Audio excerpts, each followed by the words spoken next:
Hey, here we are. We're back again. Once again, a PMG prop talk in the house again. You know what? I should learn something, but every time I just jump through this. It's nuts. Hi, Mikey. You hit the bullet points. I know, right? PMG prop talk. Mikey Trudel. We're here. Chris Call. Oh my Lord. Yes. Welcome back, everybody. We're here today. We have a very special guest, special to me, especially because she's a good friend of mine. But it's first time. I think my mic went down. Oh, there it goes. Thanks, Mike. If I can't hear myself, I don't know what I'm doing. First time in the room with a graphic designer. Very important part of what we do. So today we have the great Tina Charad, in the room. Hi, Tina. How are you? Hi, Chris. Nice to see you in the I flesh. know, in the flesh, exactly. We haven't worked together in a long time, but so we get on the phone and talk politics and stuff, and an hour passes. Yeah, right. In the state of the business and all of that hardcore stuff. But the good news is that all three of us in this room now are working, so that's a good sign, people. Yes, it is. Okay, so Yeah. I'm just going to throw that out there, right? And so there's a lot of going on about that. We should do a podcast about the state, right? Is that about not working, or well, no, about where we're at. Maybe we could bring somebody in who knows a little bit more, or has an idea. I don't know. Nobody knows what that. It does feel anecdotally like things are getting busier. I mean, I've had a couple of calls this week, which I have to say no to. They may not be long term, and they just help. Sure, but it's better than the last. Yeah, it's better than crickets. Yeah, it's definitely busier than it was for sure. For sure, and and again, I don't think anybody expects it to be what it was. Yeah, and we just want to know what it's going to be. Yeah, whatever that may be. So I don't know. It might be a good thing to talk about at some point. I don't know. Maybe we get Toby back in here or something. Anyway, we're here with Tina today. Okay, and I have to say right off the bat that I have a very special affinity for graphic people because I do graphics myself, and for years I did a lot of my own graphics. But I always have a soft spot for the graphic people. Because you're pretty good, actually. Thank you. Annoyingly, and that's I don't want to jump right into that, but I definitely want to talk about that at some point. That correlation and that relationship between the property master and the graphic artist, and because a lot of property masters, we're jacks of all trade, and a lot of property masters like to do. So I guess we are jumping into it. So a lot of property masters do their own graphics. I know several of them. I personally loved doing graphics for years before television would bring a graphics artist person on. It never used to be like they cared that much about it, so we always did it. And then I think a lot of the time too is property masters, when it comes to props and graphics, we want to have as much control over things as possible. So we end up doing it because we want to do it the way we want it done, or we want it done right when we didn't have a graphic artist, or we didn't have the money to go out and get it done, or the graphic artist that was on the show wasn't available for props because they were so jammed doing everything else. Yeah, that's quite often the thing I kind of run into. Right? Yeah, because obviously I have worked across the world. Yes. And different styles, and coming here, the first thing I realized was how separate the departments can work. So props can have their own graphics, set deck can have their own graphics, and the hired on full-time as graphic designer is often just the art department person, which is most definitely not how it works in the UK. Yeah, so now we're going to backtrack. Okay. because we don't have no backstory about you at all. So let's start your origin story a little bit. So you're from the UK. My origin story, and I am a baddie, so I have to say I like the way you've set that up. I was actually born in South Africa. Okay. And I moved to the UK with my mother pretty young, kind of 8, I would say. Okay. So my schooling was done in the UK. Mm-hmm. And then I went to college there. Where? I went to Chelsea Art School. Okay. So the two kind of good art schools I would say would be St. Martin's in Chelsea. I think they've kind of been absorbed into another kind of London. Okay. But I didn't do graphics at Interesting. all. What did you do? I did a degree in public art and urban design, Oh, interesting. which I kind of got into because I don't know if you know of Harvey Nichols, which is a department store, very kind of upmarket in the UK, a bit like I don't know, Barney's or something. But I see. It's like it's a more sophisticated version of Harrods. Oh, And so nice. every year they would do the most incredible window displays, nice. and that's what I wanted. That caught your eye. And someone said, "Oh, I know the person who does that, and this is the degree she did," which, with hindsight, was totally irrelevant. Right. I specialized in mosaic and cold glass, and it was also ceramics, which I didn't touch, but we will get to later. Yes, we sure will. But yeah, and then I ended up going into advertising. Initially, I thought I'd be a copywriter, which Wow. is obviously very unvisual and more the conceptual part. Okay. Did that for quite a few years, and specialized more in design, graphic design, in these kind of large advertising agencies.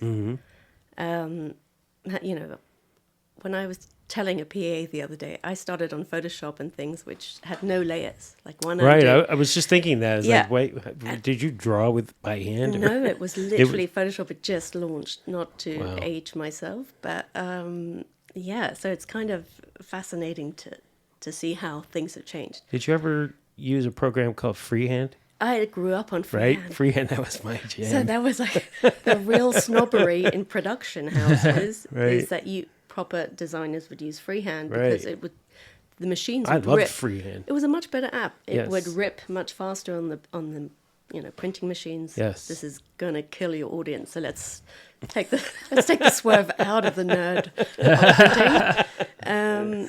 And then a friend of mine's mother I'd had enough of the same sort of briefs of every bank and large product wanted to be. They all want the same things. They want to be Right. aspirational and different, and it's the Yeah. same stuff we hear every day. And I somehow thought that changing to a different industry would be different.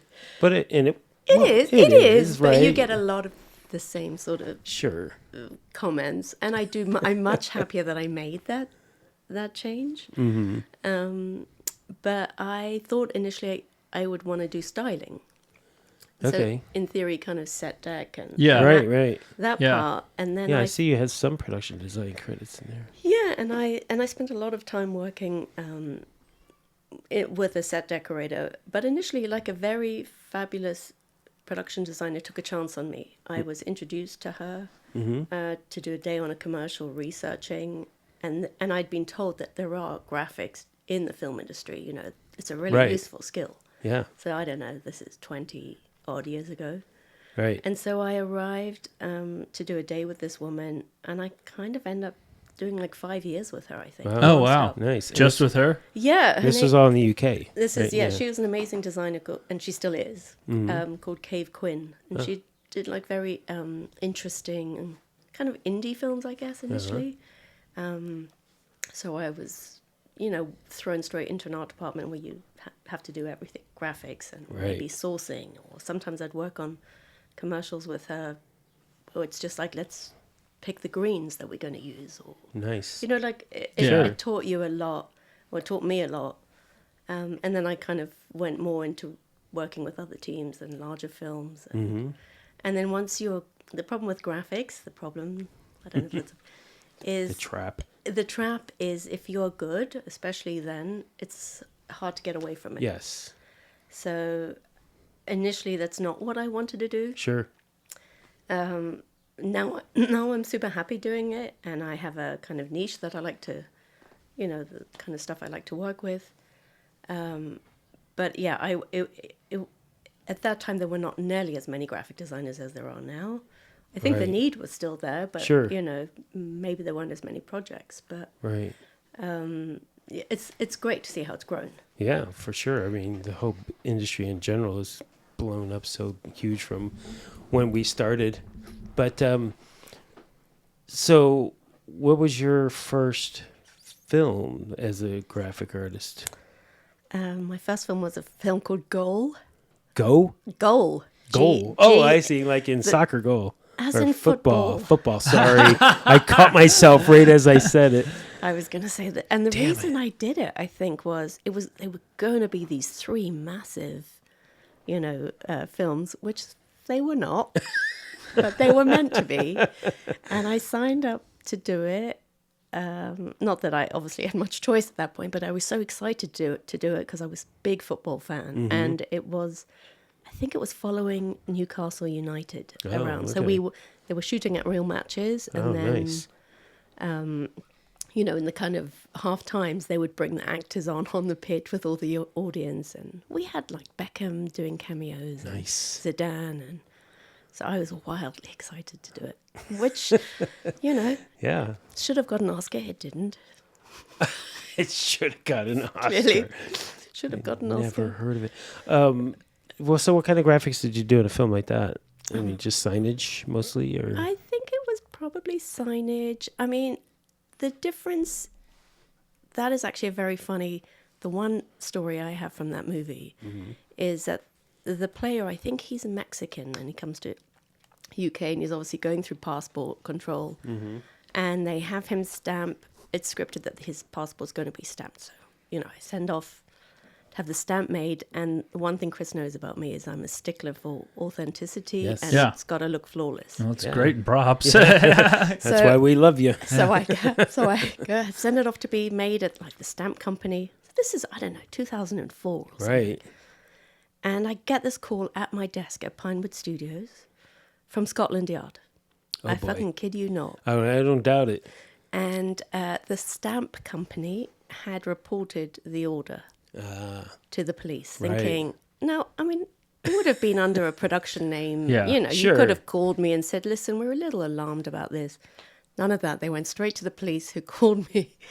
And then I explained, and they were like, oh, okay, well, you have actually picked a number of an immigration officer that exists, Oh. and just by fluke. Right. So I did have to change it, but it's something that I'm always exceptionally proud of, that Yeah. That's Scotland Yard was calling me because it looked too good. Nice. Nice. Well, we've had that issue with money, Yes. with currency in the United States for a long time. And I know that ISS had some money that they put out that was so close that the Secret Service showed up wanting to know. Yeah. Or about took it off the shelf, Yeah. the whole I 9 yards. vaguely heard this Yeah. story, and I've always wanted, I keep forgetting with Yeah. my memory to ask Well, the details of it. I But think what it was is somebody got a hold of it and they went to Vegas with it, and I think they tried to pass it off to a prostitute or something like that. But I think it was the it hit the lexicon. And, yeah, I think it was the Rush Hour story about that. It's like Rush Hour that blew away, and Right. and the extras kept trying to gamble at the tables with the. I see. With the I like my story better of I was hookers, gonna say, but that's okay. it sounds very hangover. Yeah, Yes. that's pretty wild. Yeah, no, I know, and I also remember again because I did a lot of my own graphics. When I did Alias, we had to do currency all the time and all kinds of foreign currency. Do you remember back in the day you couldn't, and you probably still can't now, but you can't copy money. No, you can't. Like Yeah. your printer won't do it. Oh, I do. yeah. Yeah, back in the day, if you put money on a scanner photocopy. bed, and you tried to scan it, print it, it just won't work. Oh, is that like photocopying on red paper or something? That's Something sort of- I don't know. I can't remember. Was What it? happens when you photocopy on red paper?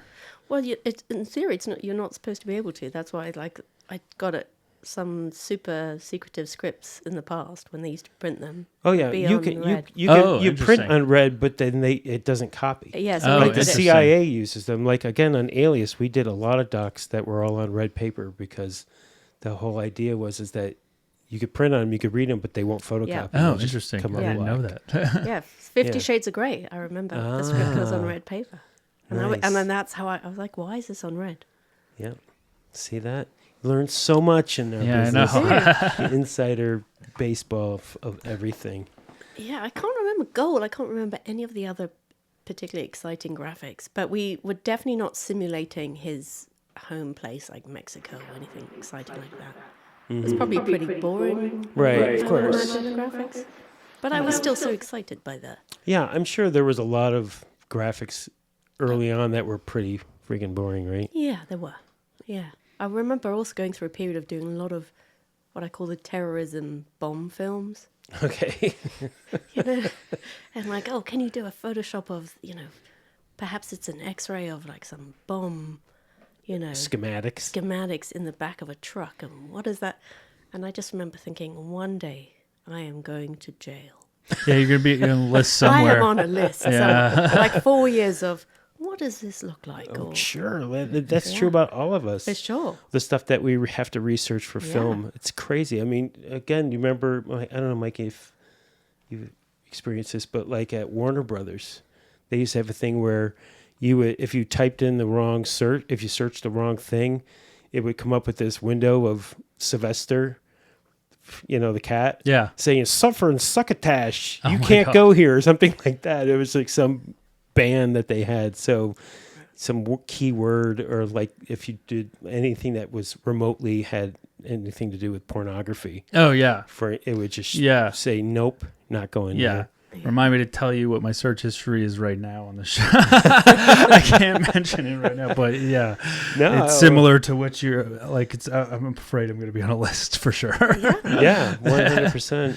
Yeah, I mean, and then like when I did all those procedurals, we used to remember Faces of Death. You ever go to those ones? I'm dating myself. Way back in the early 2000s. It was.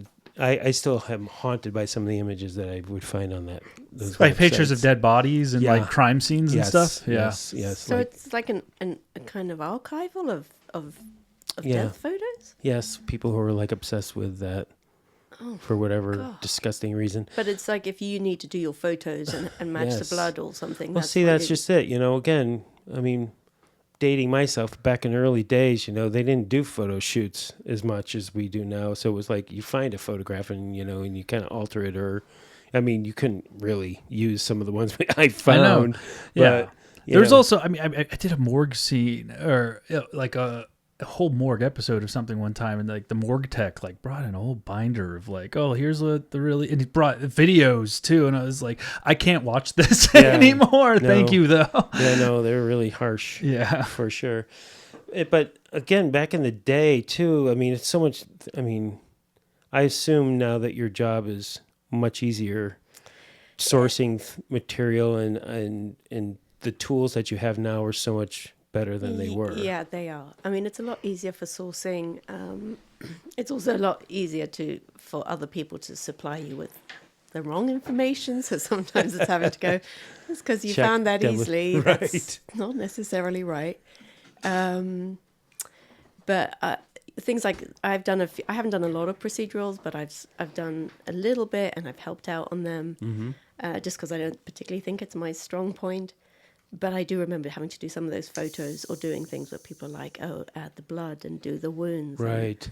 And it's, I mean, you can do it, and we still need to do it now because people are disorganized and don't do the shoots, and they don't want to schedule a whole shoot and pay for the actor to come in the extra day or whatever. Deal. So people think that some of those things just happen quicker now. Yeah, they right. Don't. That's right. That's the worst thing to ever hear. Just Photoshop it. Oh, I just went through it, and God bless her. She's a friend of mine. She's a decorator, and she was like, "Can you fix this picture for me of something?" And I was like, "No," because she was like, "Just get the light and this and the green out." And I went, "Well, that's actually kind of a couple of days' work." I mean, I'm exaggerating, but it was a lot of work. She went, "No, just take that out." I went, "But that goes all across your face, and that goes all." And she was like, "Oh no." I said, "Just take another picture." And she went, "Oh yeah, I will." And I thought that's the thing, is people don't. Sure, and that's a good point, and that's something that people should take into consideration. Especially younger people, when you are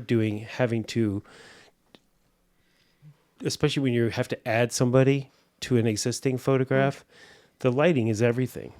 Okay, to matching the lighting of what you're shooting and where it's going to end up going into, because a lot of times they'll give you a picture of an actor, and then they have a picture of where they want that actor to go, and you're like, well, the lighting's all wrong. I mean, the sun is in a different direction, or it's a different temperature, or whatever. I mean, and again, you have tools now that can fix that a lot easier than you could before, but I mean, I look back at some of the stuff that I photoshopped, like for Alias. I mean, I can't even believe I offered those to people because they were so bad. But it made it to the end. Too? Yeah, oh yeah, it made it to the final end. cut? I mean, come on. I mean, we all see it now. We see photographs in film now, and you think, "Oh my God, that's the worst Photoshop job I've ever seen." Yeah. Okay, and it's like, but then I look back at my portfolio of some of the stuff, like these pictures I have of Jen Garner from Alias, where I would just, superimpose her. I mean, some of the stuff came out good, but a lot of it was really sketchy. We also were. At best. I don't think our eyes were. I don't want to say as sophisticated as they are now, but it must be that basically because we would accept things and be like, oh, that looks pretty good. Whereas now I look at a lot of those things and I think, oh, that's mortifying. Right. And we all have our own sort of walls of shame, which Sure. are never attributed to us. But yeah, that's one of my worst is people not allocating time or the resources to something that is then obviously going to be inserted. Yes, that's the thing. It's an insert. Yeah. Okay, that's what's scary about it. And then it also cuts the other way too. When producers, directors know that it's photoshopped, they're looking for it. Yes. And that drives me crazy too, because it's like, they know that it's Photoshop, so they're looking for what might be wrong about it. As opposed to if you just and it's psychosomatic, because if you'd said I shot this 3 days ago and the Photoshop's pretty good, everyone would be like, great. Right. Where it's, I can tell you this funny story.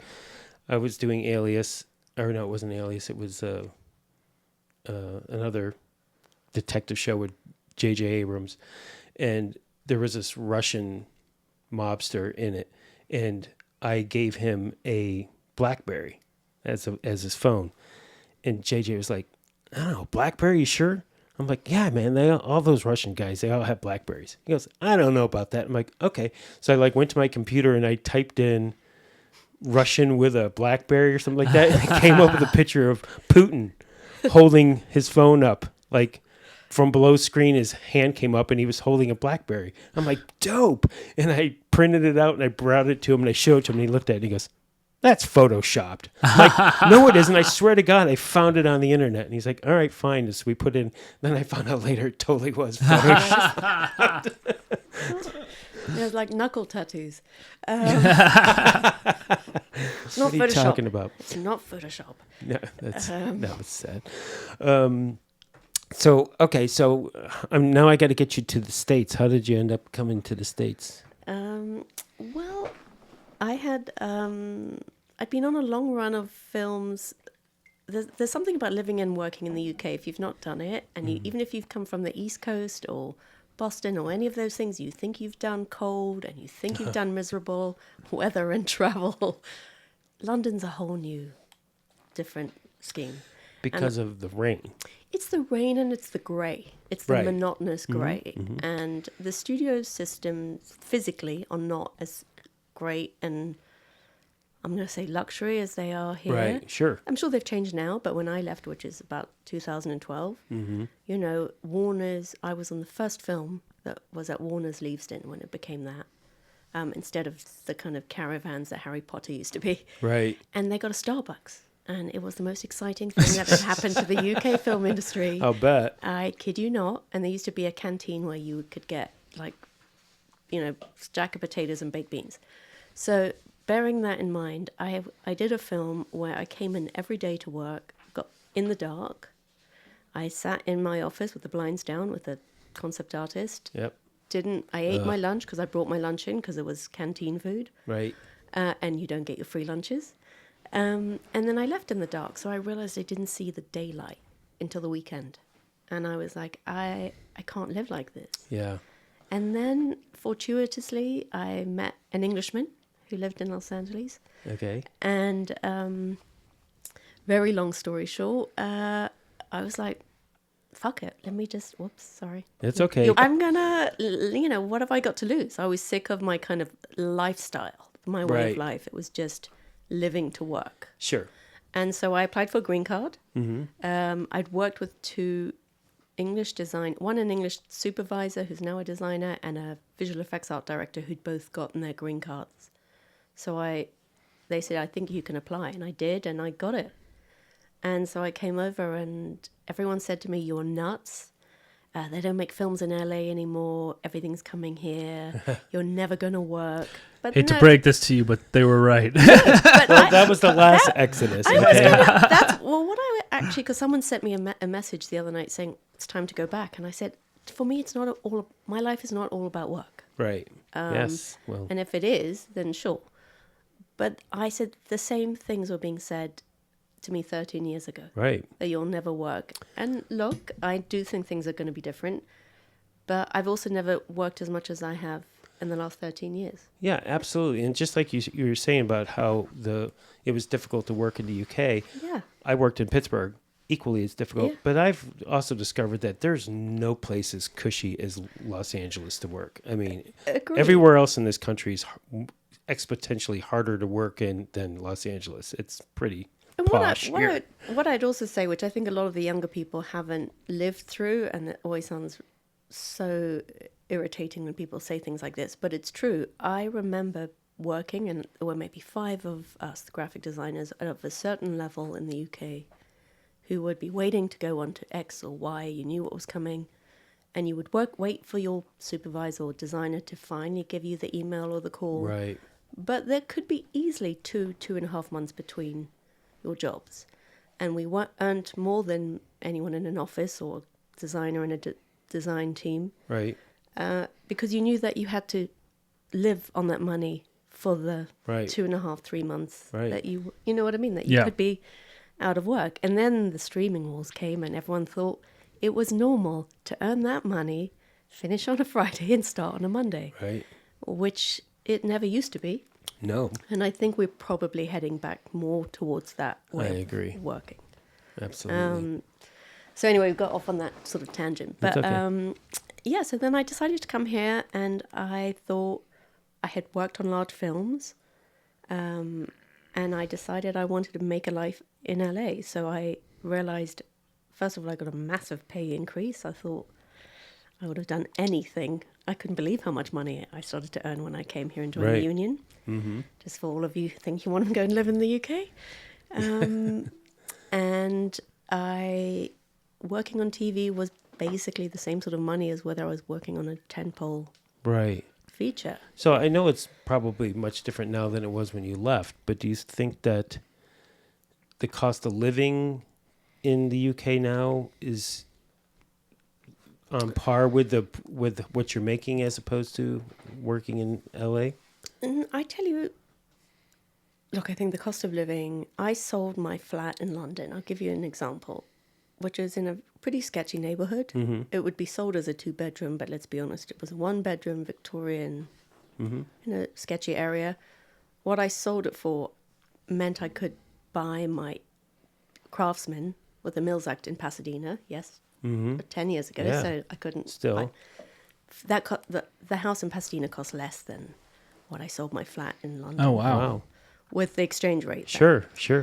And that, the way I describe it is that our lifestyle here, like I have seen how you live, I've now seen your lovely home, Mikey, and your studio.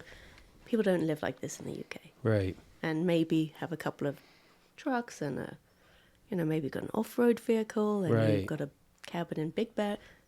You don't live like that. Right. So it's a much better standard of living here. Mm-hmm. And I don't think it's an extravagant Right. standard of living. No. To some I extent. mean, I live in Santa Clarita. Yeah, but Yeah, what you give and take in some Yes. places. No, that's true. Yeah. And Right. And I live in Simi Valley. So. That's exactly. and I live in what they call the ghetto of Pasadena, which is not.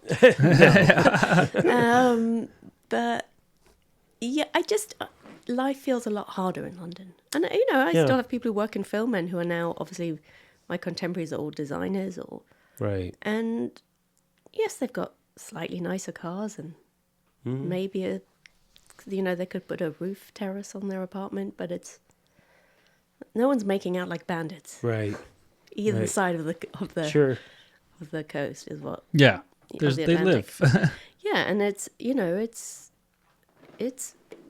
wages have got a lot better in the UK than they were. They've gotten better. Yes. They've gotten For a lot prop better. masters, they're pretty close to ours, actually. Oh, are now. they? Yeah, we've been doing a lot of comparing. They're very, very close now. Oh, well, that's fantastic.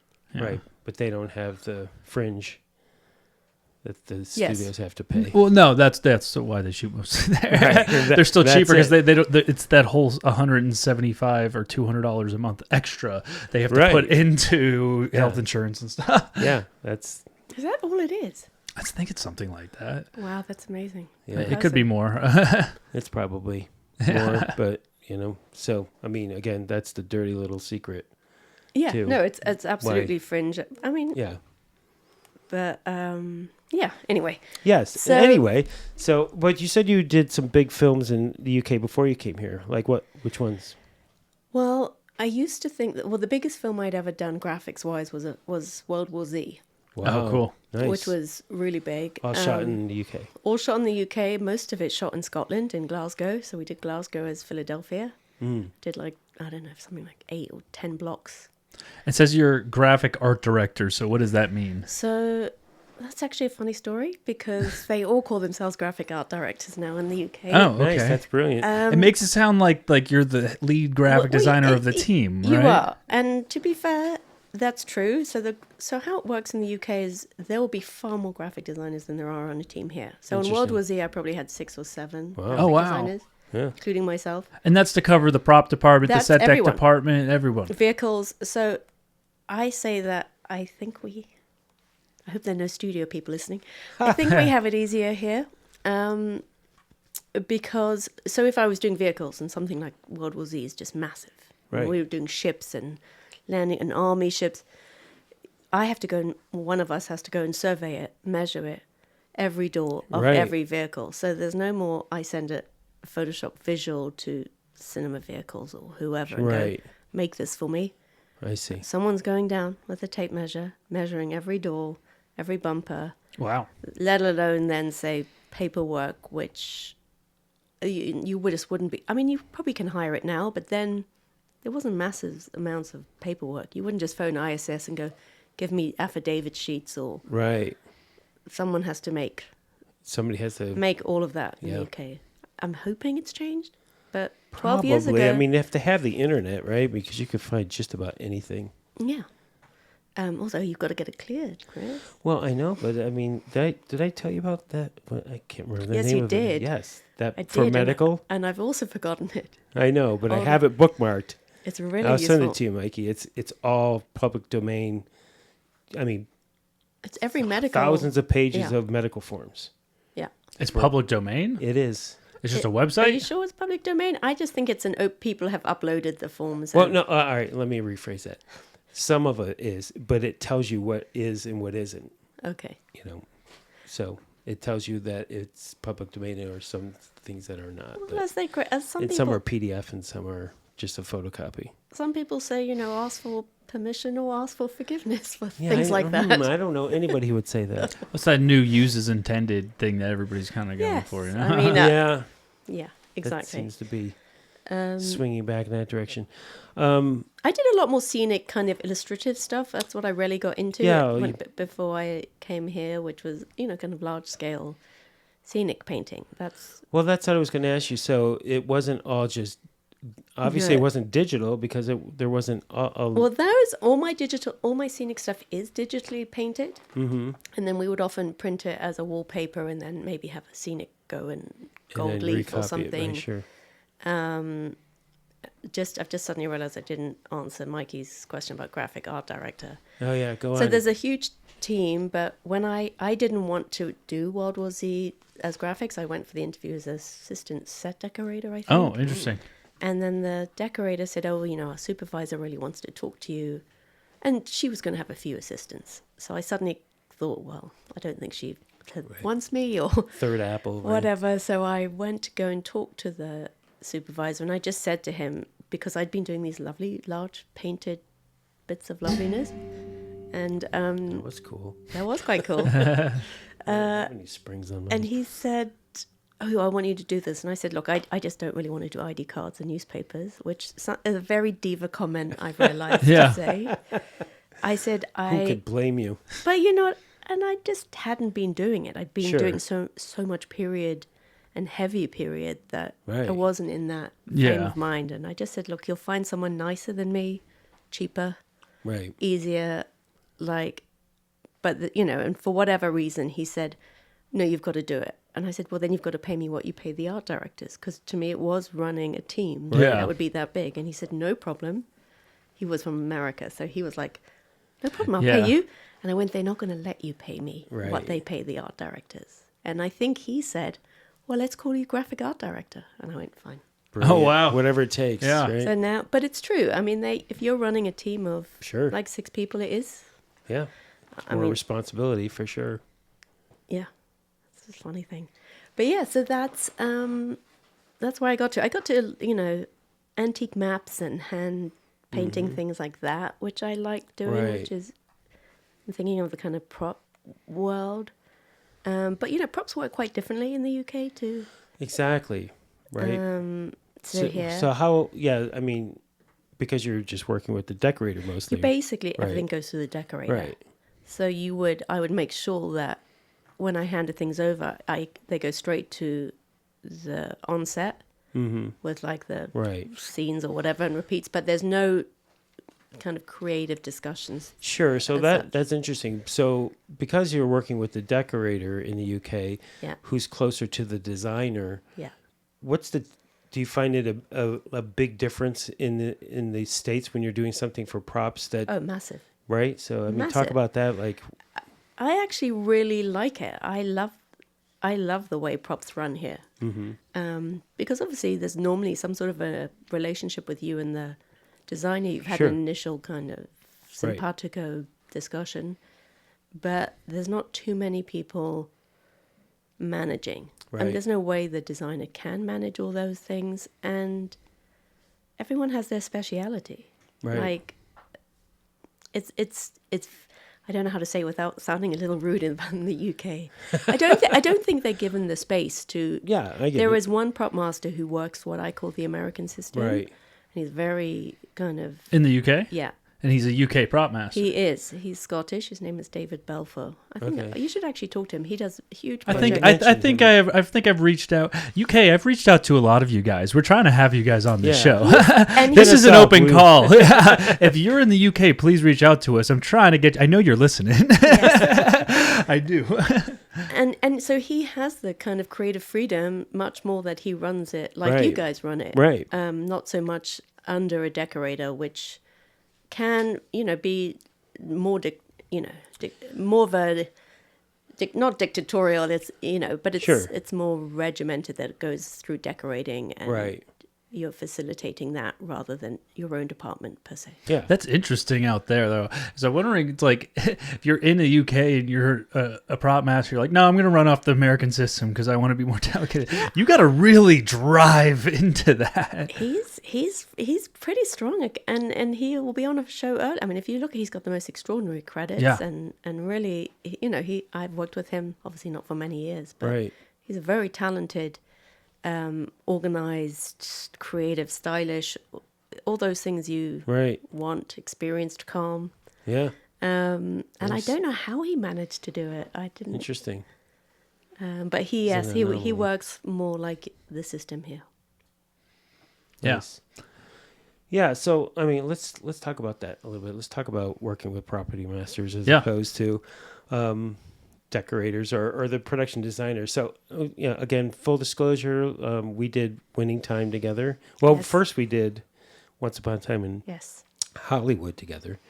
But the difference between those two shows is that on Once Upon a Time in Hollywood, you were the head graphic designer for the whole art department, and you did stuff for me. Yes. Which you did an amazing job, and I never had to wait for anything. I mean, we had some days where I would be on set and Quentin would come up with stuff, and I would just shoot you a text, and you would knock it out, and then email it to me, and I'd print it out of my truck, and we'd slap it on a can and go. Oh, wow. Yeah, it was crazy.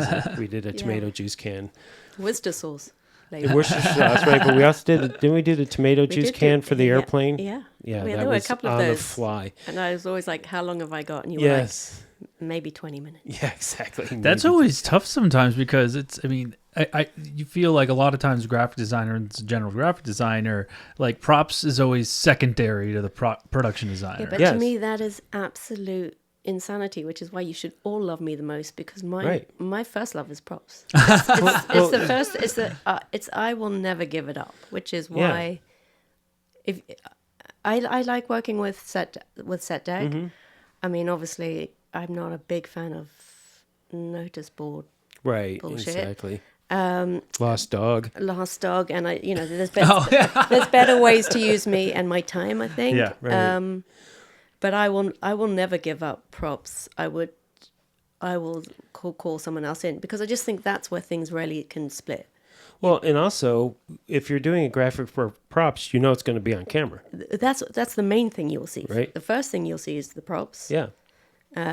Maybe costume, I guess. Sure. And otherwise, maybe some set decorating. Then Right. you'll go to the signage. Right.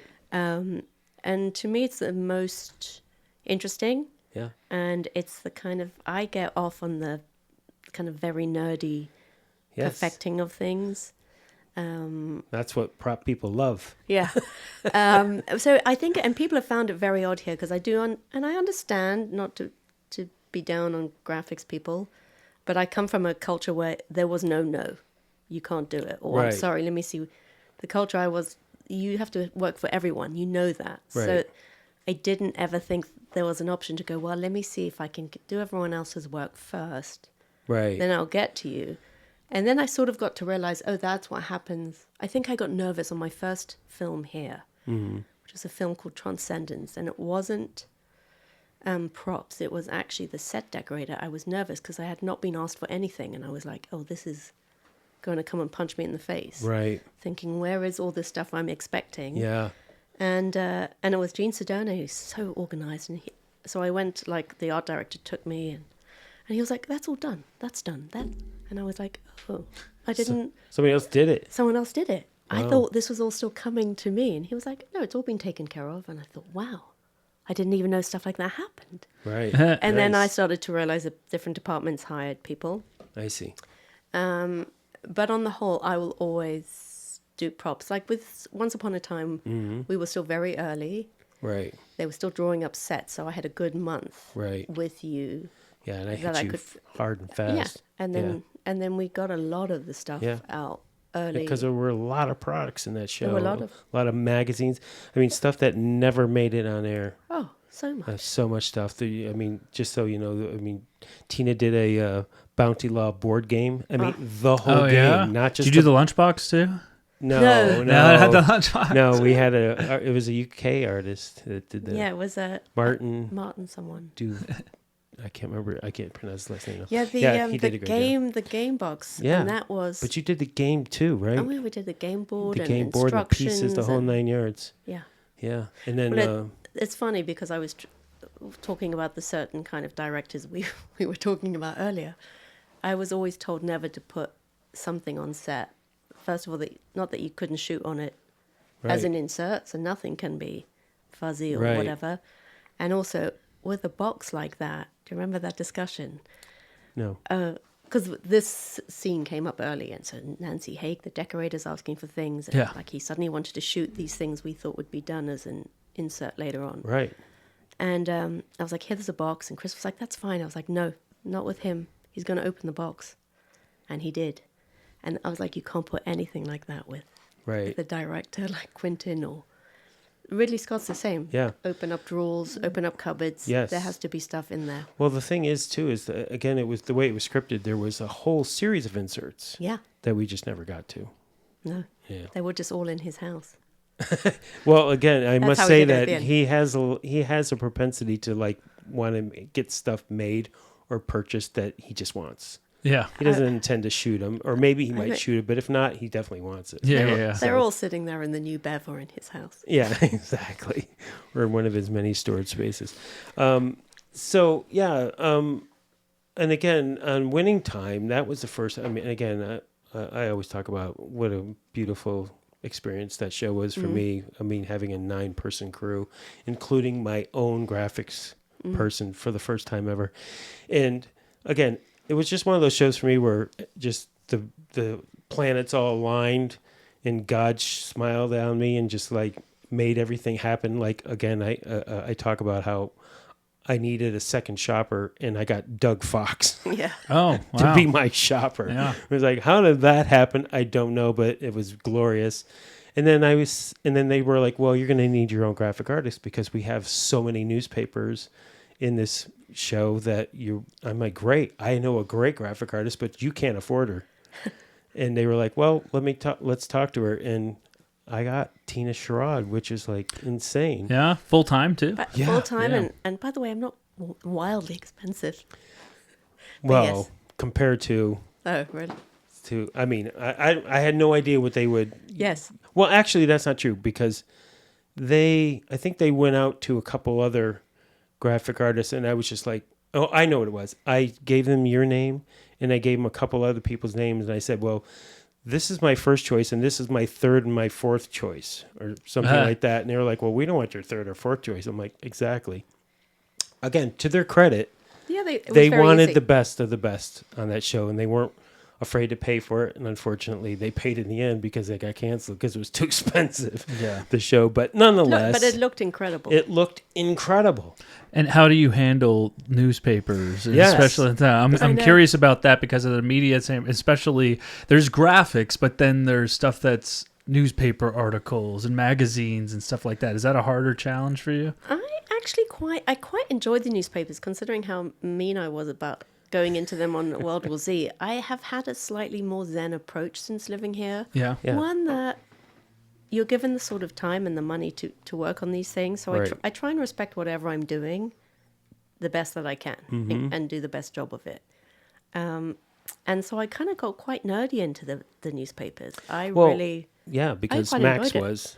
Yes, and so they were very particular. And when I mean, we got into the, what do you call, like the standings and the positions and the league and the Right. results. And it wasn't just like a photo and headline. Like they were Right. going to go deep. They were into, historic. They were historic. And then I had to kind of, as someone who knows nothing about basketball.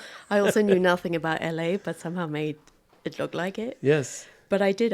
I kind of went deep into it and loved recreating all the ads, all the kind of period, the magazines. Do you remember the Larry Bird? You were like, is that Yes. ours or is that a historic? I was like, no, that's ours. Right. Because also the casting was so incredible. The casting was So we incredible. got photos of these guys. And once you'd put it into a Sports Illustrated, you were like, is that Larry Bird or is that ours? Yeah, And I they- know. You couldn't remember who Larry Bird was Yeah. after that show because he did such a great job. Yeah. But again, I mean, let's talk about that. Let's talk about, and again, you know, it all boils down to the same common denominator. We were talking about this with Catherine Miller a couple episodes ago too, with Severance.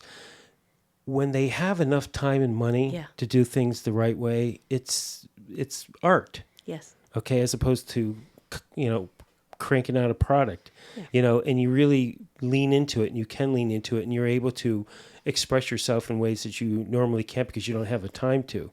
So Winning Time was a show like that, you know, and so, and again, these magazines, the creator of the show was very particular about what the magazines or what the newspapers Yeah. look like. And again, in season 1, they had a whole crew that shot photos all the time for whatever magazine or newspaper, and for whatever reason it was a big debacle. Season 1, where, you know, as we all know, when it comes to shooting photographs for props, everybody's on board until it comes time to actually make the photo happen, and then all of a sudden it's the lowest priority in the day, you know. So that was an issue season 1 on Winning Time. Season 2, we were able to organize better with the ADs, so it was an actual thing that had to get done. Although we did have to fight for them a lot of times for photographs. But I think that was the key, was that, you know, we got to recreate historic photographs. Yeah. There's the photograph of Jerry Buss and Magic Johnson holding up the trophy when they won. Yeah. And What about the classroom? The classroom was brilliant too. Yeah. The 2-page spread in Yeah. Sports Illustrated. We recreated the whole thing, and it was like so beautiful. And It was flawless. yeah, I mean, it's just amazing how we. Well, it's like those iconic photos, something like the NBA or music or large things.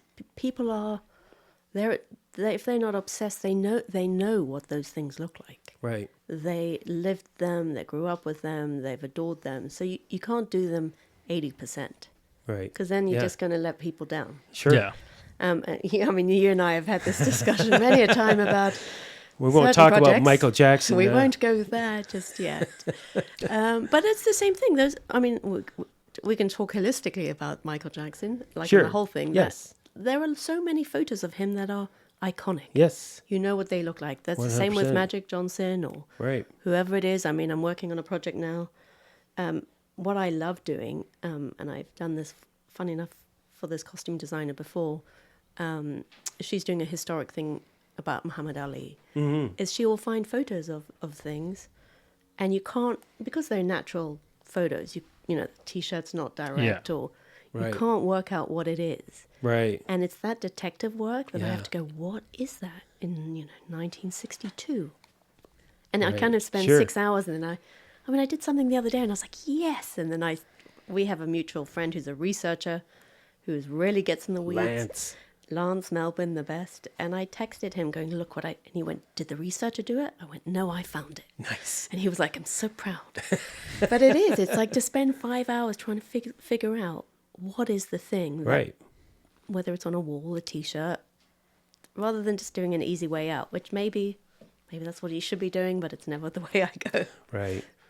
So talk about your work, your relationship with the property master. I'm assuming have you done it before besides Winning Time, working directly for a property Yes. master, nobody else? So What other show? I have worked with Maddie Cavallero. Oh, yeah. We Matt's love awesome. Matt. Yeah, he's really wonderful. What was that? Which one was that? So Oh, first time I worked Blonde? with him, I No. think was, I think La La Land was La La the Land, first right.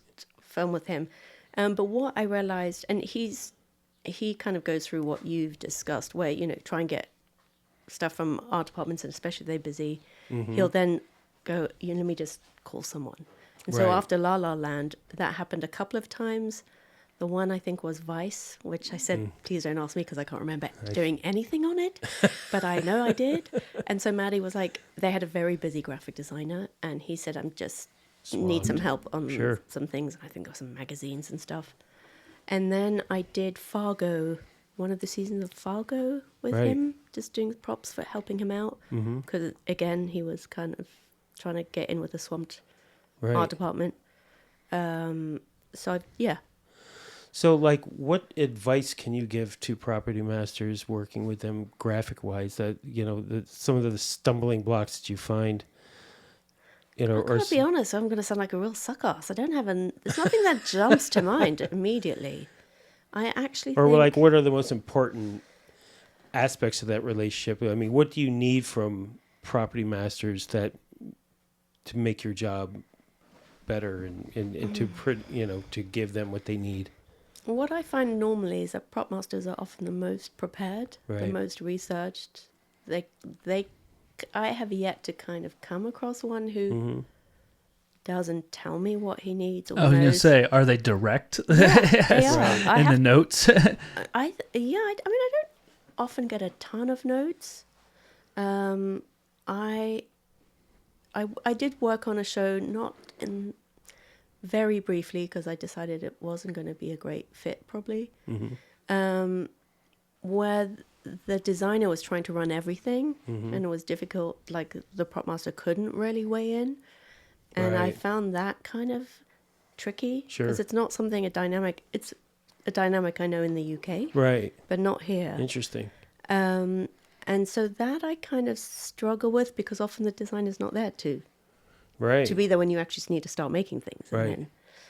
But on the whole, I would say you guys are the most organized, it's always like, tell me when you need something. And if Right. you say to me, you've got 6 hours, I will do the best I can in 6 hours. Or if you say, listen, this is, 4 weeks, but I'd really like to have it done, or at least something in 2 weeks, Right. so I can look at the prototype, or we can practice. Right. That's It's all about timing. It's just about communicating and Right. and working. And within I think one of the an important point to make too is that when you're planning for your graphics with your graphic designer, always make sure that you leave yourself enough room for it to get kicked back by the director. Yeah. or the showrunners. You might think you're on this right page, but a lot of times people don't know what they're seeing until they see it, and then they're like, "Yeah, that's not really it." So you just have to make sure you have enough Yeah, play in there to be able to make changes, often because changes are there's a show and tell often. if we have a big enough kind of often it's normally, I suppose, on the kind of size of the show or right. the importance of the props, especially if they're graphic related. It'll come up in the show and tell, or this is what I was thinking for this. Often if I'm either there listening or the feedback options and references are shown, maybe I've made some examples to show the director, and the feedback from that is normally pretty clear. You're either close or you got it totally wrong and it's a rethink, but you've normally got more information to go on. Right. And generally, how many, like if you're asked to do like a soda can design, you usually, how many options do you So this is like bring this forward? is a fictitious. Yeah, it's a fictitious. Okay, so we're doing a movie and you want a fictitious. I would probably do, I'm gonna guess like 3 or 4. Mm-hmm. If it was like a very important prop and we're making a movie about a soda plant and there's a new Right. soda Sure. launch, then Maybe a few more. then maybe a few more. It's all about the context it's used. So what about this like winning time? So you go on, you're the graphic designer specifically for the props department, and it's an episodic. You're getting a whole bunch of new episodes now. Are you approaching this like, because the scripts are coming fresh? I'm assuming they didn't have every script written, or did they? No. So if they're coming in fresh, are you taking that and starting to make your own breakdown before Yes. Chris even talks to you? Yes. Yes. And is that something you do with every graphic It job is. as you Yes. can? Yes, and then what I often do, so for instance, I gave it on the Michael Jackson, which was the last feature I did, because the set decorator and the props changed. We had lots of starts and stops. I had already done my breakdowns and shared them, and I think I've done this in the last few films. I will give the prop master my Yes. generic graphics breakdown. I'll go, look, this is what I see. Right. Yeah. And it's very helpful. And then they Yeah. can go, oh yeah. And then often, because I can think, oh God, that's huge. And then the stuff I'm assuming is going to be me, often will be like, oh no, we'll get that. We'll shop that. But right. Yeah. yes, I would like you to do that. Or Yes. Oh yeah. yeah. Is that Right. something also that's unique in the States, or it's just like, oh, we have so many houses that make Yes. IDs, Yes, and we so have like I- license plates you obviously don't need to do Yes. because it's like Right. we make a call and we have it that Yes. day. yeah. No, so I am like going, I think because it's that sort of a scene, I'm guessing we're going to have, dressing papers and magazines or whatever. Like maybe it's someone for the extras. How many extras do we have? Right. Yeah. That they need. I went on to help someone on actually was the World War Z. When I took that show, which I didn't want to, there was already a graphics person and they were going to do one country, which was going to be Malta, but it was a lot of refugees. And I remember turning around a few weeks in and going, because they said, he's going to work on his own. I said, okay. And then like a few weeks in, I'm seeing there's not a lot of anything moving. Yeah. Right. And I was like, what are you working on? And he said, oh, we're still waiting for the script. I was like, but you've got a checkpoint. I mean, are you getting your passports made? Or Yeah. Right. are you getting any? And I thought, wow, that's like, you don't always need a script to know. Yeah, 100%. And again, I mean, that's a really great point that you brought up, Mike, because I know that on Winning Time, especially because I had so much going on every episode, Tina was always, because she worked for just me, she was always waiting. She had already broken down the script and fired off everything to me. And it's so helpful to be able to cross-reference that with, not really even thinking about it at that point, and it's like it's already done. It's here. Here's Oh Tina's yeah. breakdown. When I break it out a script, it's like by habit. It's like you make a whole tab just for Yes. graphics, and Yeah. it takes multiple days Yeah. to go through that and Absolutely. kind of think out through that. So And Right. my graphics breakdown is very different to, like, occasionally I get them from supervising art directors when I start. Right. And they will have what I call like the headlines. Mm-hmm. But I Right. just know, like, mine is I have wardrobe because I know where I think wardrobe's gonna. Right. Everyone bugs me, and I'm like, okay, so, and they all they often don't have a full-time graphics and don't need it. Right. But I'll be like, okay, I'm expecting that costume will knock on the door for this. Potentially photo shoots here, there's probably going to be playback. They're going to need something, even if I'm. Oh yeah, playback's a Vehicles. whole nother conversation, actually. And I don't do all the computers and things, but I know they may go. Right. We want something for a burn-in, or Yes. Yeah, 100%. put something into clearance for that later, or maybe I do it in post. There's Right. at least so then I can see what I'm expecting. Yes.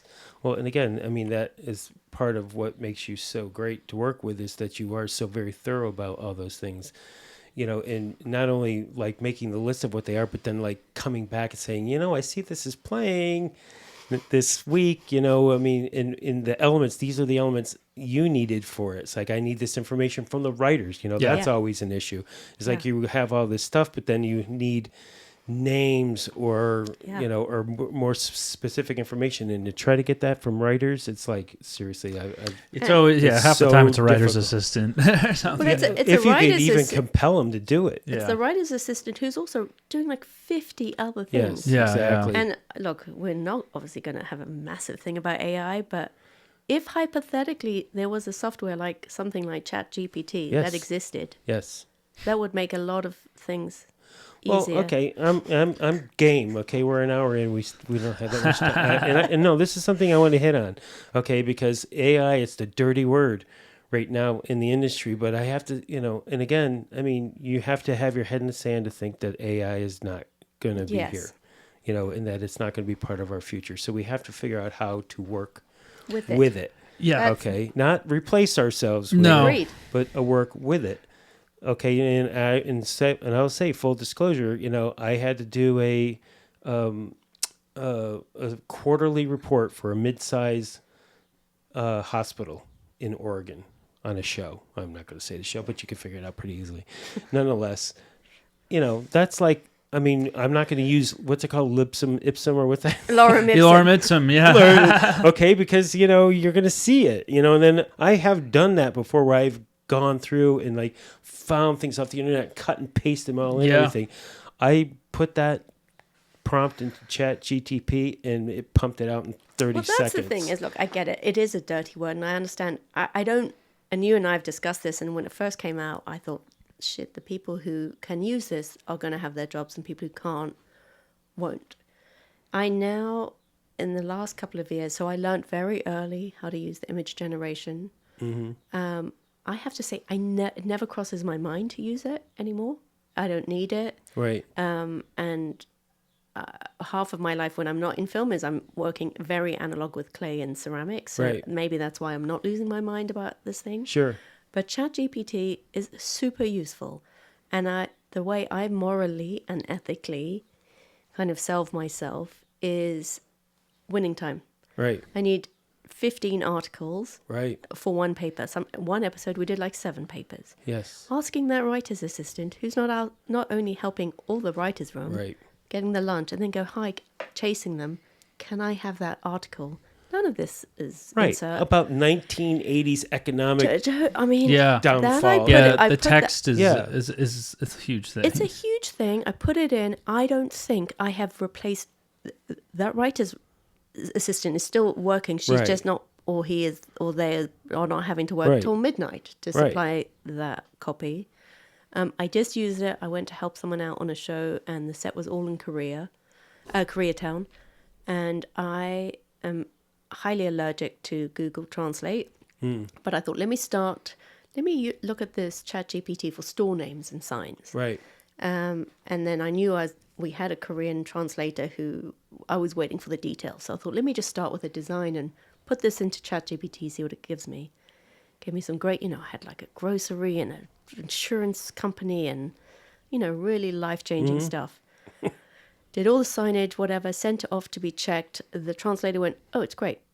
Not a change, not a word, and I thought, God, that's extraordinary. Right. Like, so that is, but yes.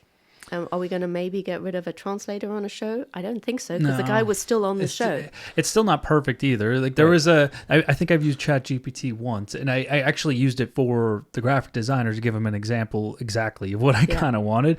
But it was just like there was like a Dutch lab report that had on a drug, but then I kept giving them examples of like real ones, and they're like, oh no, I think there needs to be like graphs here and this here. So I literally was like, okay, I need a Dutch lab report with graphs on the second and fifth page that's 7 pages long and has this tagline in the front with a little bit of charts with numbers. And then it just wrote it up instantly. And I was like, how about this? She goes, that's perfect. And I was like, okay, graphic designer, this is what it is. It's funny, I never think to use the ChatGPT with images. I could put graphs. I literally... But it's great that it's... Well, I think that's for where... me, I use it... The AI I just use for copy. Well, and that's what I say, because that's where it gets a little muddled. When you start going for images, then you're stealing other people's work. Okay? And so for me, my barometer is, am I, like you were saying, am I taking somebody's job away by doing what I'm doing? Like I just recently did this commission job where a property master needed a journal written of a man who was in prison for 30 years. Okay, so I had to fill out 200 pages of this journal. Wow. And when I sat down to do it, I'm like, good God, this is like daunting because... I'm on page 9. well, it wasn't even that... I mean, the writing is one thing. First, they wanted it all done in pen and ink, like a calligraphy. So I had to use that pen with the ink. But then it was like, what am I writing? Okay, I mean, there were certain specific pages that they wanted to have, but then everything else had to have something, even if it's just gibberish, but you still have to come up with it, and then you have to translate down. So I forgot who I remember who I was talking to. They said, put it in ChatGPT, and I'm like, oh my God, that's fucking brilliant. Okay, and I just went in there and I just like prompted with who the guy was, what he was about. He was a burglar for his whole life, and he was writing the journal with his son in mind, who he was speaking to. Yeah. And I put all that stuff in, and then at the end I added, do it in the voice of Tom Waits and who was the other one? Henry Rollins. You see, well, Tom Waits' estate is coming for you, and Henry Rollins is coming. Well, it was funny because it was just a flavor. Yeah, no, it was just a flavor. And again, nobody was going to read it, but it pumped up pages of this stuff that I was able to just copy it into the book. I just remember the other thing I did it for PropMaster, who had called me on just to help with like social services, caseworker letters and things. And, she was busy and said, oh, can you do something? And I was like, I don't know, what do I write? So I think I put in, like, give me an idea of what one of these, abused children, whatever it was. And by what it came back, I was like, oh, okay, that's an idea that then I knew how to lay things out. Right. You know what I mean? Because it's like, oh, it breaks it into this part and then the history. And then I'm like, oh, maybe I can add helps this you to organize it. Yeah, and that's what it was. And obviously the info and the copy's there. But my thing with the imagery is you can see it. I mean, I'm on 100%. Not just on like the bad Midjourney stuff, but I'm on Instagram and I see clothing labels that I know with ads, and the people that you're like, those are AI models. Yeah, right. And there's something, and I was looking, going, how do I know that? I know it is, but I can't. Something spiritual. Like the fingers are all fine now, the hairs are all fine, but there's just it's soulless. Yes, that's it. It's soulless. And so when you look at the imagery, it's soulless. So I do think it's here, it's not going in. Right. Hopefully it starts doing things like curing cancer. But I don't like any of the image, not just the moral issues. It's just not necessary. It's not needed. Right. You have the skills, we have the libraries. I agree. And the copy helps everyone else on the production staff that's not hired to do this, but it's added to their workload. Like the poor writer's assistant or coordinator. It's true. So you're part of the Directors Guild, correct? Is that your Art Directors? That's what I meant to say. Art Directors Guild. Yes, I am. And you worked you were sat on the board, right? I was the vice chair for the graphics skill. The graphics, we have like the scenics, graphics people, and then we have the set designers, the art directors, and the model makers. I was the vice chair of the graphics. I think that the union, everyone should get involved with the union. I used to say, which is not a good thing to say anymore, but in context, I used to say it should be like the IDF, which is, mandatory army. If you're in Israel, you used to have to serve for a year. Right. I know. I used to say this previously. I think everyone should serve in their union for at least a year or something. You have to. You can't. You don't know how it works. Right. You think you all know how wonderful you could do the job and like to sit in the gallery seats, but until you've actually sat in the quagmire of the bureaucracy, you don't understand it. And I think it's a must do. Everyone should be forced to. Yeah, I agree, because again, just like you said, it's armchair quarterbacking is pretty easy for everybody, but when you actually get into the nitty gritty of what it takes to run a union, and to deal with all the issues, there's a lot more to it than meets the eye. Yeah, there is, and and it's like a lot of things. A lot of people who are kind of perhaps the easier. I mean, it's a cliche, but that work hard, that are talented, that are collegiate, they're normally the people that are not available. Yeah. See, I told you, I was trying to say it as politely as I could. Yeah, you did. But you know what and I just think it should be more egalitarian. Right. Where everyone is sort of made to do it. It's it's a civil duty. Service is a good thing. That's one of the things we've kind of pulled away from a little bit. Yeah. In this country, it used to be, growing up, you could either go do Peace Corps in the United States, or they used to have something called VISTA, which was Volunteers in Service to America, where you would do 2 years and, doing work within the borders of the U.S., and you would get, college money for it. I just think it's really important that we've kind of lost the pull of like a civic duty. Yes. Well, everybody's civic duty now is to comment on social media. Yeah. Well, then you've done your bit. If you've reposted, a bit of AI generated, so you've done your bit. Yes, you could go on with your day knowing that you're changing the world. Yeah, I don't know, Mikey. What do you think? I mean, you're involved with the union now, right? I ran. I'm going to run again in 3 years. There you if that go. means anything, but I agree. No, I agree. That's a reason I got involved with the PMG so hard and put my all into there. And you can make big differences. I mean, if you want anybody listening, who's part member or not, if you want to get involved with the PMG, that's like what would open my eyes initially. It's like I can make a difference. I can make a difference for prop masters, and I mean, I hope I'm in the property master steering committee in Local 44. So I am doing it with the union, and I'm bringing up stuff that I am trying to do with the union. So I'm trying to get involved with the union and do as much as I can. You know what I mean? No, and I think if everyone did that, that's a huge amount. Like it shouldn't all be on your shoulders. Or 4 people. Yes. Well, I think I've realized that the PMG helped me realize that no one's going to just do stuff for you. I mean, we have the leaders in the union, we have the stuff, but if you see an issue, like you can, like he said, you could be a keyboard warrior and you can bitch about it and say, they're going to do this. Yeah. But you can ultimately start the charge of everything, especially on a union level or a prop masters guild level. It's very simple. Well, look at what you guys have done. Exactly. Yeah. Exactly. It's insane how quickly it's grown, and the magazine and the awards, and it's really a lot of very dedicated people. But it's really impressive, because I've seen it since the beginning, and I'm not in it. But it's really impressive, I think. Yes, I mean, we've come a long way in a very short amount of time. I always say to people, if I had my career, if I was going to do film again, I would be a prop master. Interesting. Yeah. Wow.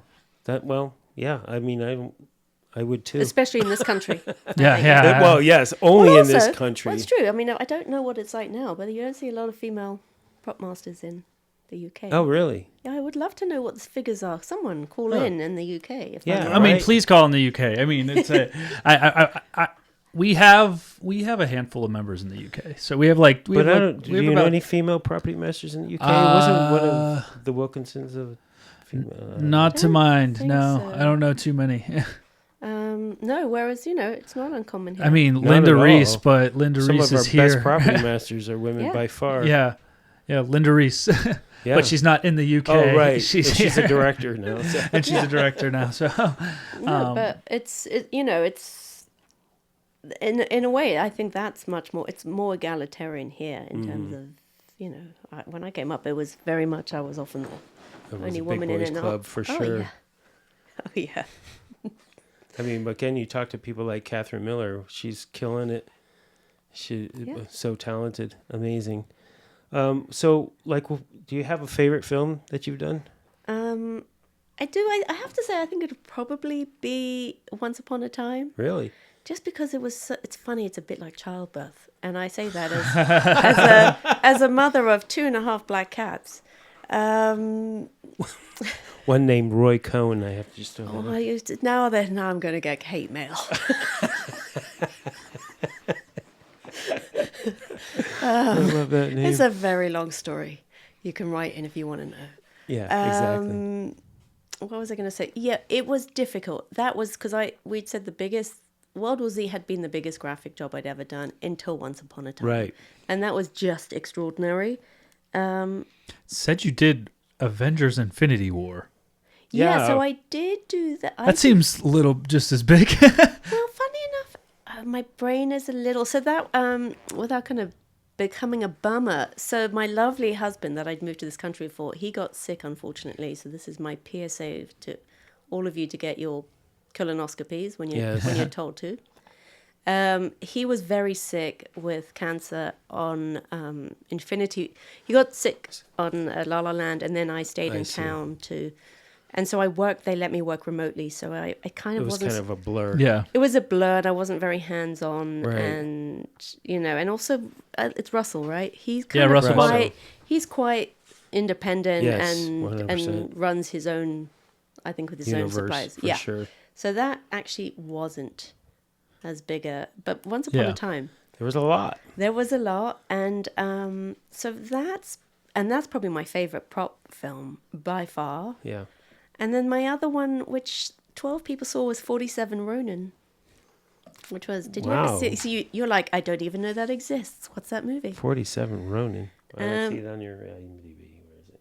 Isn't it? Yeah, it's 2013. Oh, I see it. With Keanu. In fact, Keanu. It was a huge, in fact, very funny story. The director's just been arrested.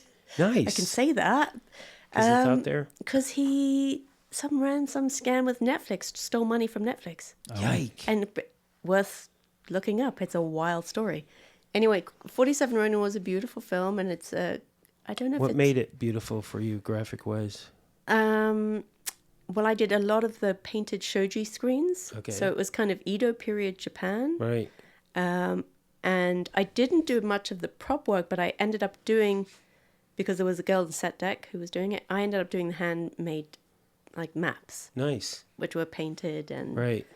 which was kind of similar to the story because they break in and try and hurt people. But that's a beautiful film. So it was the painting, and the sets were extraordinary. It was mainly Japanese cast. Nice.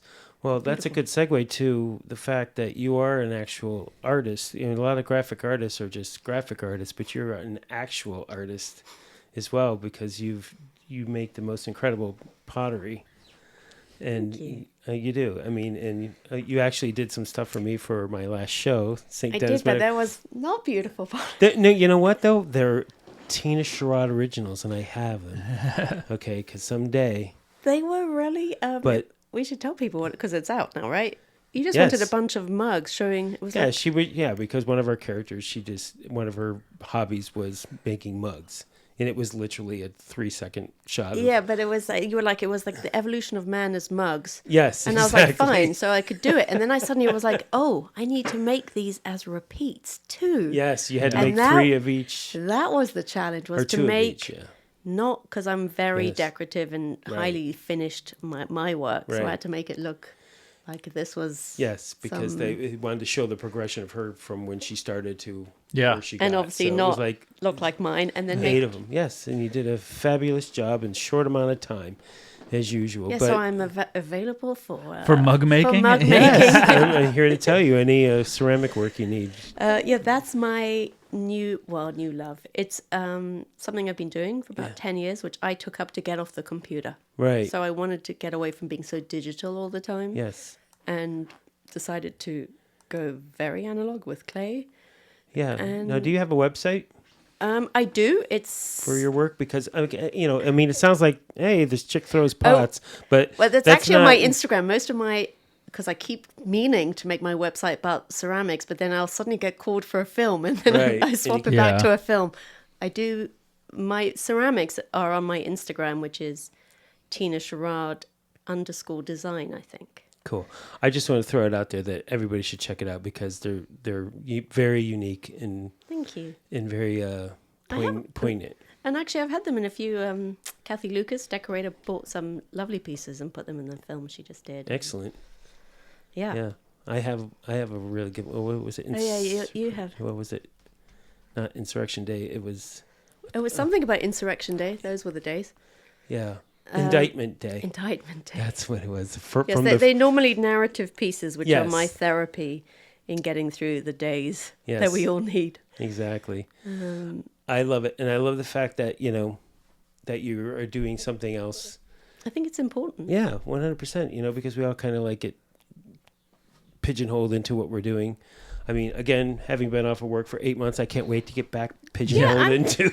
You're almost there. Yeah, I know. 2 more days, baby. Yeah, I started the same on Monday for the first time in an office in a year, Yeah. and I'm actually quite looking forward to it, which Yep. I never thought I would be. I know my wife and I have a bet about how long it's going to take before I start complaining about getting up and going to work every day. What is the answer? She said 3 weeks. And what do you think? I think it'd be 2. Okay, so what do I think? What do we think? You know me pretty well. Oh, well, you know what? But for you, it's going to depend on who the people you're working for. Yes, I know that's who true. the people I'm working That's for, true. and it's not going to be 2 weeks because they're all great. I mean, Yeah, you do have a great team. that's a great my team is great, and the people I'm working for are fantastic, and I'm very, very blessed to have the show and to be on the show with these people. So I'm not complaining at all. I'll be happily go. I'll be able to get back into my podcast on my commute and everything. So that'll be great. Nice. And I'll feel like I'm actually doing something. So, and not watching my retirement money just go down the drain. So, so can you talk about what you're doing next or not yet? I don't know. Can you talk about what you finished that's not out yet? I can talk about. I was on the Michael Jackson biopic. Yes. Which finished a year ago, Right. basically late May. Mm-hmm. And then we knew that there would be some reshoots, which were kind of, no one heard anything for a very Right. long time. And then I think Happening right now. they Yeah. literally just started, Right now. gave no one any notice. Right. Right now. And it's quite a few. It's quite a few, and some of the sets are quite big, I think. Right. Say this, what I believe them to be. But again, I mean, so that must have been a very challenging and interesting show for you because, again, Michael Jackson is iconic. So Yes. you're creating things that are not only period but historic. Yeah, so I will tell you how, and his fans are in a different league of Yeah. fan. 100%. They're a little bit like, I guess, what I think some of the comic people are in, who are so... Yes. they Or know- Star Wars. Yes, it's like a religion almost. Right. So we did, well, you know a bit about this Right. film. We recreated a couple of the tours, a few of the tours, and one of them, I mean, the photos are out, so I think it was bad. Was it bad? One of them, and the drum kit. So I have to Yes. I have to redo all the Right. skins for the drums and all those. Yeah. And I'm were looking, amazing. and there was a drummer who on this performance in this one country that we're doing is a different drummer to maybe he didn't have the same drummer on every Yeah. performance, and they could tell in the forums when they just launched this photo of Jafar as Right. Michael in the first press photo, because we would go into the fan my favorite thing is to go onto the Reddits or to Facebook under a pseudonym and look at what they're saying. And they could tell what the song was, what country we were in by the drum kit behind him. Wow. Oh. And I was like, that's insane. That is insane. That is insane. Yeah. Like and then I thought, that's why you make the effort. Yeah. Amen. That is why you It's make hard the to say effort. that. So if you had just done Yep. the album cover, because this, Right. if you like, it's actually the guy's name, is it? And Yep. it's on an angle, and Yeah. Yeah. And they could tell behind Jafar, because the photos of Jafar, it's not of the drum kit. right. But it all comes together. But it's true, and so it's recreating and doing things, incredibly on the nose. I mean, right. you have Accurate. to. Yeah. Accurate. Right. Exactly. That's not necessarily the creative. Let's make. I mean, there were some moments like that of sets which actually then got cut, but Right. it's recreating a period and often brands or existing art and doing it so it's perfect. Right. Exactly. Because otherwise you're going to get taken out Yes. of the experience. Yeah. Absolutely. And again, I would shout out to Gay Perella who did Yeah. props on that show. I know she killed it, and Yeah. she worked her ass off She as she did work. always does. She worked like an So, absolute beast. I hope it sees the light of the theater. Look, I think they are. They far spent a in. lot of They money. spent a lot of money on it, and I think it will. Yeah, It's and just- what I've seen of it, I mean, in Jafar, Jafar's incredible. incredible. I mean, and I know It's- that they're going to do some, post work on him as well. But Yeah. even without the post work, But his performance, his That's what I energy, the mean. dancing, unreal. he was just so impressive. And then they did a sizzle reel for us, which I Oh, think is the nice. same one they showed maybe at CinemaCon or something, but it's not been released. Sure. And it was one of those where you go, oh, it was all worth it. It's Yeah. beautiful. Look at Yeah. that. Yeah. Of course. And that was a difficult film for many Yeah. reasons. For real. But I think it'll look pretty fantastic. Yeah. And It had a great DP, that's for sure. oh yeah, they had some really. Yep. They started with great crew. Yeah. Excellent. All right. Well, I could talk to you, all night, but here we are at the precipice of 90 minutes. So, but Mikey's like on it. He's ready to go. No, I'm good. He's got Always. he's got some stuff to lay down for us, right? There's some some stuff. announcements. And Yeah, everything. well, So thank you Tina, first. Yeah. Thank you. Is there anything else that you were dying to say about your work with prop masters? No, I think I sound like I've been like a No, you- major cheerleader, which I Yeah, think I well, am. Yeah, That's why you're here. that's what. Yeah, It's important to props. Yes. Good graphics. yeah, Exactly. yeah. yeah. Yeah. Thank you. I guess it's the UK prop masters. Hey, Yeah, we're trying to well- get you on the show. Shout out. Yeah, you and commercial prop Yeah, we want to give you guys. guys some representation. So get in here. Hopefully, commercial will come soon. Yes. We're working on him. There you go. But yeah, UK, we're trying to get you in here. So yeah, if you want to be on the show and you're in the UK, actually anywhere, anybody that wants to be on the show or has a good suggestion of somebody, if there's a show you like that's a really good prop show, go ahead and hit us up. And yeah, you can do it. You can either DM us on Instagram or email us at info@propertymastersguild.org. We have an award show coming up. Sure do. The MacGuffin Awards. It's going to take place September 13th. So mark your calendars for that. Right now, we have submissions open. So if you worked on a project, submit your props, put together a submission, and submit it. You can go to MacGuffinAwards.com or PropertyMastersGuild.org/MacGuffin Awards, and you can submit there and go to the website and find all the details and all the categories and all that stuff. We have a couple new rules this year, a couple new submission windows when you can do your projects. A little bit longer window for TV, so go over there and see and submit your project. I submitted one. Did you? No. Do you have anything? No. I don't. Not that I feel is MacGuffin worth. Sorry, the mugs. Oh, right. That's right. Oh, my God. The Charad mugs. There you go. There you go. Clearly. Maybe next season. Make your submission. So go over there and submit them. It's going to be an amazing time, and it's one of the big flagpole events for Property Masters. So, it's going to be good. Excellent. For the rest of it, looks from the paper. Thanks everybody for tuning into another episode of Prop Talk, the official podcast of the Property Master Guild, brought to you by real working and retired prop masters. If this is your first time listening, please make sure to like, subscribe, and comment wherever you're hearing this. If you want to know more information on Property Masters Guild or have any questions for us here at Prop Talk, make sure to go to propertymastersguild.org. We're also on Instagram @_the PMG and all their socials. Also, we have an associates level membership. So if you're in the prop department, there's a spot for you at the PMG. So if you go over to propertymastersguild.org, come on, you can join the ranks of all the prop masters, and there's benefits for you over there. So make sure to apply.